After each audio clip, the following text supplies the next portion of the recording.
যে যেটা সামনে পাচ্ছে সেটাই খাচ্ছে।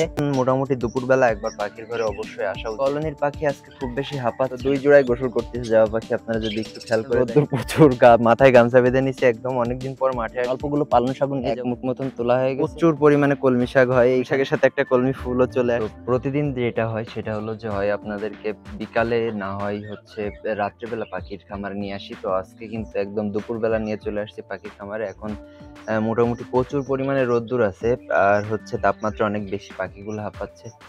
শালিক পাখিটা একটু আগে হাঁপাচ্ছিল, কথা শুনে মনে হয় মুখ বন্ধ করছে। তো এখন মোটামুটি দুপুরবেলা একবার পাখির ঘরে অবশ্যই আসা উচিত, কারণ পাখির কি পরিবেশ আছে, কোনোটা খুব বেশি হাঁপাচ্ছে কিনা, দুপুরবেলা হিট স্ট্রোকের একটা সম্ভাবনা থাকে। তো সেইটাকেও কোনটা হচ্ছে কিনা সেটা বোঝা যায় পাখির খামার আপনি যদি আসেন, আসার পরে দেখতে পাবেন যে অনেক সময় হয় কি পাখি এক কর্নারে পড়ে আছে। দেখা গেল কি যে এই যে এখানে যে পাখিটা, তো এই পাখিটা দেখা গেল কি যে এক কর্নারে যদি পড়ে থাকে, অনেক সময় দেখা যায় এক কর্নারে পড়ে প্রথম অবস্থাতে হাঁপায়, হাঁপানোর পরে এক কর্নারে পড়ে থাকে, দেখা গেল যে ছটপট করে। সেক্ষেত্রে হয় কি ওই পাখিটাকে ধরে যদি আপনি একটু পানির ভিতরে দিয়ে বা মাথায় পানি দিতে পারেন, তাইলে অনেক সময় বেঁচে যাওয়ার সম্ভাবনা থাকে। এটা কিন্তু হিট স্ট্রোকটা অনেক কম হয় যদি তাপমাত্রা দেখা যায় যে আপনার পাখির ঘরের তাপমাত্রা ৩৫-৪০ এর উপরে চলে গেছে, সেক্ষেত্রে কিন্তু এই সমস্যাগুলো হয়ে থাকে। তো দুপুরবেলা অবশ্যই পাখির ঘরে আসা উচিত। আর এখন কিন্তু আবহাওয়া পরিবর্তন হচ্ছে। দিনের বেলা প্রচুর গরম হচ্ছে দিনে। আর রাতে যেটা হচ্ছে, রাতে যথেষ্ট পরিমাণে ঠান্ডা হচ্ছে। তো এক্ষেত্রে কিন্তু পাখির অনেক সমস্যা হচ্ছে, অনেক রোগবালাই হওয়ার একটা সম্ভাবনা থাকে এই আবহাওয়াটায়। পাখি, মানুষ সবারই আসলে আবহাওয়া পরিবর্তনের সময় একটা রোগবালাই হওয়ার সম্ভাবনা থাকে। তো সবাই এই বিষয়গুলোর লক্ষ্য রাখবেন। আর কলোনির ভিতরে যে প্রোগ্রেস গুলা আছে, দুপুরবেলা হয় কি যখন প্রচুর পরিমাণে গরম থাকে তখন কিন্তু পাখিগুলো আসলে ওর হচ্ছে বাচ্চাদেরকে কিন্তু প্রচুর পরিমাণে করে। দেখেন এই শালিক পাখিটা এখন দেখেন হচ্ছে ও গাল হা করে রাখছে, মানে হচ্ছে মুখ হা করে রাখার কারণ হলো যে ওর গরম লাগতেছে। ময়না, গরম লাগতেছে তোমার? গরম লাগতেছে? এর জন্য এই নিচে যে পানি দেওয়া আছে, পানিগুলা গোসল করে নিতে পারে যেকোনো সময়। ও সবসময় গোসল করে। আর আমি যদি জাভা পাখিকে একটু পানি দিই এখন, তাইলে আপনারা দেখতে পাবেন এই যে এইখানে যে বক্সটা লাগাইছিলাম, এই বক্সের এইখানে এরা অনেক ভয় পাচ্ছে। তো আমি সব ধরনের চেষ্টা করতেছি যে এদেরকে আসলে কিভাবে এতে সেট করা যায়। তো আমি আসলে একটু ব্যাক ক্যামেরা দিয়ে আপনাদেরকে দেখানোর চেষ্টা করতেছি যে, আর এদেরকে একটু দুপুর হয়েছে তো এখন যদি জাভা পাখিদের গোসলের পানি দেওয়া হয় সেটা অনেক ভালো হয়। তো আমি একটু গোসলের পানি দিয়ে আপনার বাদ বাকি ভিডিওটা দেখাচ্ছি। আর আজকে হচ্ছে আপনাদের একটু বাইরে নিয়ে যাব। বাইরে অনেকদিন এদের কলমি শাক দিইনি, তো একটু এদের জন্য কলমি শাক তুলে নিয়ে আসবো। কলমি শাক তুলে নিয়ে এসে এদের দিব, তারপরে একটু কাজ আছে, কাজগুলো কমপ্লিট করব। তো আপনাদেরকে একটু দেখাই, এই যে জাভা পাখিগুলাকে গোসলের জন্য পানি দেওয়া হয়েছে। আর হচ্ছে আমি একটু কলোনির প্রোগ্রেস গুলা দেখাই, কারণ আসলে এদের সামনে যখন আমি এই যে ক্যামেরা নিয়ে দাঁড়ায় আছি তখন কিন্তু এরা কিন্তু এখানে গোসল করতে যাচ্ছে না। আর যেহেতু এরা একটু ভয়ে আছে, সেহেতু এরা গোসল করতে যাচ্ছে না। একটু কলোনির প্রোগ্রেসটা একটু দেখাইতে থাকি, তার ভিতরে ওরা মনে হয় কমফোর্ট ফিল করবে, তখন এরা হচ্ছে গোসল করবে। কলোনির পাখি আজকে খুব বেশি হাঁপাচ্ছে না। আমি প্রথমে খামারে ঢুকে ভাবছিলাম যে মনে হয় অনেক গরম, কিন্তু এর ভিতরে আজকে একটু হালকা বাতাস হচ্ছে। যেহেতু কলোনির দুই সাইড দেখেন, কলোনির এই সাইড আর এই সাইড কিন্তু সম্পূর্ণ খোলা থাকে, আর ওই সাইডে তো একটা ফ্যান চলে। তো সেক্ষেত্রে হচ্ছে গরম মনে হয় খুব বেশি লাগতেছে না এদের। তো বাচ্চাগুলা দেখি, কালকে একটু পানি সরাই রাখছিলাম, এর ভিতরে 2টা বাচ্চা না 3টা বাচ্চা জানি না, 2টা বাচ্চা কালকেও দেখছিলাম, আজকেও 2টা দেখছি। একটু হাত ঢুকাই দিয়ে দেখি, এর ভিতরে 2টা বাচ্চা আছে। তো যাই হোক, আর এইখানে তো 4টা বাচ্চা আছে। আমি একটা কাজ করবো আজকে, দেখি খাওয়াই কিনা। ওই যে 2টা বাচ্চা দেখলাম ওর ভিতরে এর এইখানে যে একটা বাচ্চা আছে, এই একটা বাচ্চার ওই 2টা বাচ্চার কাছে দিয়ে দিব, দেখি কি করে। দিব না কি করব বুঝতেছি না। অন্যটাই যদি কোনোটাই এরকম হইতো যে একটা বাচ্চা কি 2টা বাচ্চা আছে একটু ছোট সাইজ, ওইটা একটু বড় হয়ে গেছে, কারণ এই যে লোম যে উঠে গেছে এই বাচ্চাগুলো চেঞ্জ করা আসলে একটু রিস্ক হয়ে যায়। কারণ লোম উঠে গেলে হচ্ছে এরা মেনে নিতে চায় না আমাদের বাচ্চাদের কাছে। যদি একটু ছোট হইতো, দেখা গেল যে এই সাইডের এই যে ছোট সাইজের বাচ্চাটা হইতো, তাইলে কিন্তু এদের কাছে দিয়ে দিলে এরা কিন্তু খাওয়াইতো। তো আমি চেঞ্জ করব না। যাই হোক, এখন কলোনির অবস্থা তো আপনারা সবাই জানেন যারা ভিডিও দেখতেছেন। এদেরকে কিন্তু এখন খাবার হিসেবে যেটা দিচ্ছি সেটা নর্মাল খাবারগুলাই দিচ্ছি, ফিড মিক্স দিচ্ছি, আর গ্রিড আছে, মিনারেল ব্লক আছে। তো অনেকদিন ধরে হচ্ছে এদেরকে কলমি শাকটা দিই না। আজকে একটু কলমি শাক নিয়ে আসবো বাইরে থেকে, যে আর হচ্ছে কলমি শাকটা দিব। তো বাইরের দিকে যাওয়া যাক, আর সাথেই থাকবেন আপনারা। আজকে অনেক দূরে যাব, একটু বাইরে ঘুরতে যাব, ঘুরতে বলতে মাঠে ঘুরতে যাব। তো এরা হচ্ছে মনে হয় এখন এইখানে রয়েছে, তো এই কারণে মনে হয় এরা গোসল করতেছে না। তো কিছুক্ষণ দূরে দাঁড়ানোর পরে আপনারা যদি খেয়াল করেন যে জাভা পাখিগুলা কিন্তু গোসল শুরু করছে। আমি যে কাছে যাব সেই কিন্তু আবার ওরা উঠে যাবে। তো ২ জোড়ায় গোসল করতেছে জাভা পাখি। আপনারা যদি একটু খেয়াল করে দেখেন যে একদম যে পানির পাত্রটা দিয়েছি সেই পানির পাত্রের ভিতরে কিন্তু একদম ঢুকে গেছে গোসল করার জন্য। তো গরম পড়লে আপনি এদেরকে একটু পানি দিলে এরা কিন্তু গোসল করে নিবে। আমি যেই কাছে আসছি তখন কিন্তু গোসল করা অফ করে দিছে। আপনারা দেখতেছিলেন যে গোসল করতেছিল। তো একটু গরম পড়লে জাভা পাখিগুলারে আপনারা কিন্তু গোসলের পানি দিবেন। আর যেহেতু জাভা পাখির ফিল্টার ব্যবহার করি, আর অন্যগুলার তো যেহেতু ফিল্টার ব্যবহার করি না, বাজরিগার পাখির ক্ষেত্রে যেটা হয় সেটা হলো যে আমি এই কারণে বাটি ব্যবহার করি। যে বাটি ব্যবহার করলে কিন্তু হচ্ছে যে সুবিধাটা হয় সেটা হলো যে এদেরকে কিন্তু গোসলের জন্য কোনো এক্সট্রা পানি দিতে হয় না। এদের দরকার পড়লে ওই বাটিতে এরা গোসল করে নেয়, কোনো সমস্যা হয় না। তো আমরা চলে যাই, এদেরকে ডিস্টার্ব না করি। জাভা পাখিগুলারে আমাদের জন্য এরা গোসল করতে পারতেছে না, তো এরা গোসল করে নিক। আর ততক্ষণ আপনাকে বাইরে থেকে ঘুরায় নিয়ে আসি। তো অনেকদিন পর চলে আসছি ধান খেতে। আসলে আব্বু বলতেছিল ধান গাছের নাকি কি একটা রোগ হইছে। এই যে এখানে দেখতে পাচ্ছেন একটু শুকায় শুকায় গেছে। আমি ব্যাক ক্যামেরাতে দেখাচ্ছি। তো এই কারণে রোদ্দুর প্রচুর, মাথায় গামছা বেঁধে নিছি একদম। অনেকদিন পর মাঠে আসছি।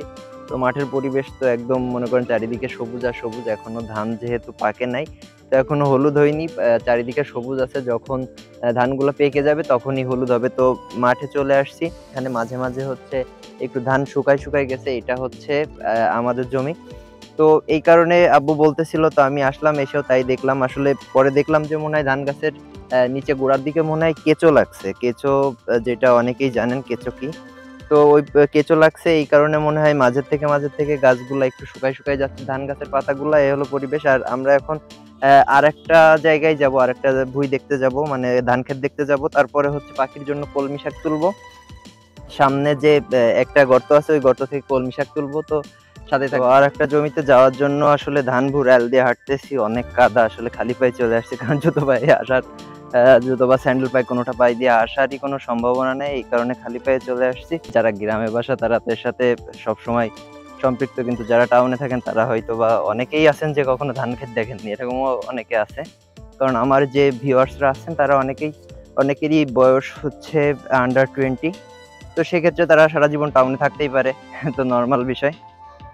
তো এখন যেটা দেখতে পাচ্ছেন এইটা হলো যে আমার দাদির আম বাগান। এইখানে সাধারণত সবগুলাই আমরুপালি আর মল্লিকা আম গাছ আছে। তো এখন যেহেতু আমের সময় না, তো গাছে আমও নাই, আমের মুকুলও নাই।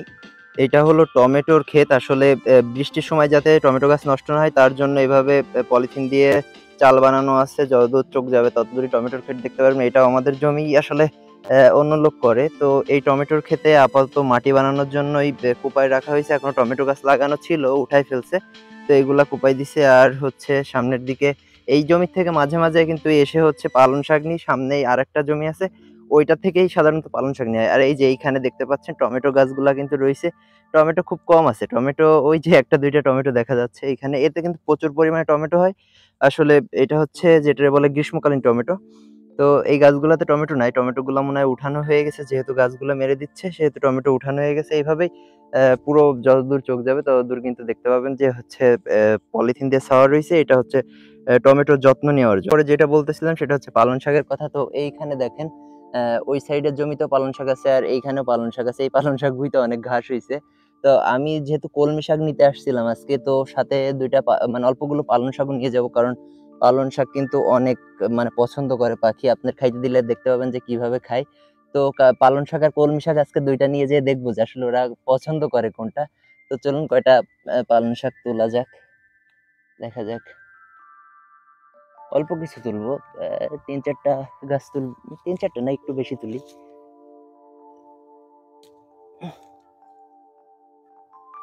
তো এই যে ১ মুঠ মতন তোলা হয়ে গেছে। এবার যাবো হচ্ছে আরেকটা ধানের ভুঁই দেখে তারপরে হচ্ছে কলমি শাক তুলতে যাবো।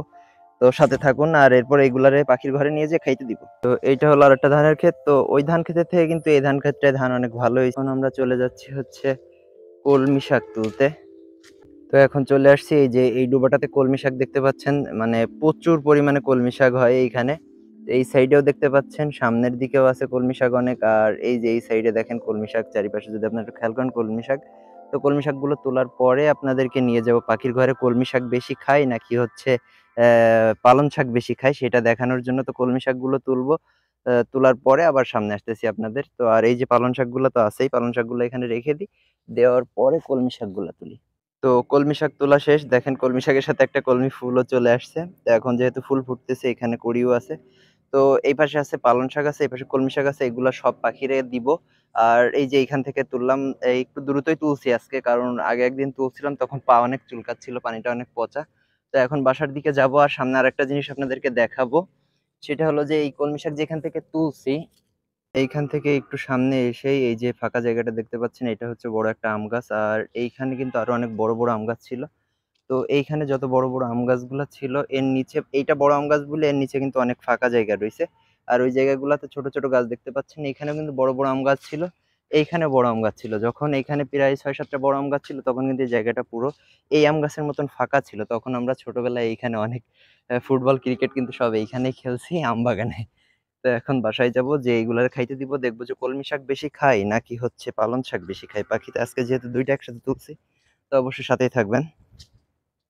তো এখন চলে আসছি পাখির ঘরে। এখন পাখিদেরকে খাইতে দিব, কলমি শাক দিব আর হচ্ছে পালং শাক দিব, দিয়ে দেখবো যে কোনটা বেশি খায়। তো দেখা যাক কোনটা বেশি যা খায়, আগে দুইটা দিই, তারপরে আবার আসি, যে খাওয়ার সময় আসবো যে কোনটা খাচ্ছে বেশি সেটা দেখানোর জন্য। তো চলুন আগে পাখিগুলোরে দিয়ে দিই। তো আপনারা দেখতে পাচ্ছেন যে এই সাইডে কলমি শাক খাচ্ছে আর এই সাইডে পালং শাক খাচ্ছে। আসলে বোঝা যাচ্ছে না কোনটা আসলে ভালো পছন্দ করতেছে। মনে হচ্ছে যে যে যেটা সামনে পাচ্ছে সেটাই খাচ্ছে। তো এতে বোঝা যাচ্ছে না। তবে আমার মনে হয় যে পালং শাক যারা খাচ্ছে তারাও ভালো খাচ্ছে, কলমি শাক যারা খাচ্ছে তারাও ভালো খাচ্ছে। তবে এই ২ টা শাকই এদের অনেক পছন্দ, কারণ ২ টা অনেক নরম। এদের যেহেতু সবগুলার কাছেই বাচ্চা আছে, সেহেতু এদেরকে খাওয়াইতে সুবিধা হচ্ছে। তো পাখিগুলা দেখেন নিচে চলে আসছে, আর এরা কিন্তু কিছুক্ষণের ভিতরে এইগুলা সব খেয়ে শেষ করে ফেলবে। তো এইখানে এইটা খাওয়া শেষ হইলে অন্যান্য সিড মিক্স গুলা খাবে। তো এইটা কিন্তু আপনারা সবসময় দিতে পারেন শাকসবজিগুলা। তবে বাচ্চা ফোটার পরে শাকসবজি দিলে ওদের গ্রোথ হেলথটা ভালো থাকে, কারণ শাকসবজি সবসময় গ্রোথ আর হেলথটা ভালো রাখে। তো এইখানে দেখেন এখন কলমি শাকের থেকে পালং শাকে বেশি আছে। তো আপনি যেটা ইচ্ছা দুইটাই দিতে পারেন। তবে পালং শাকটা আপনারা যারা টাউনে আছেন তারা পাবেন, আর কলমি শাকটা যারা গ্রামে আছে তারা সহজেই পাবেন। আর টাউনে তো এখন যে কলমি শাকগুলা আছে চাষের, সেগুলা কিনতে পাওয়া যায়। আর এই দেখেন পাখিগুলা কিন্তু সব খাওয়ার জন্য মোটামুটি একদম খাঁচার গায়ে লেগে আছে, যে এদেরকে দিব কখন। তো আজকের মতন এই পর্যন্ত।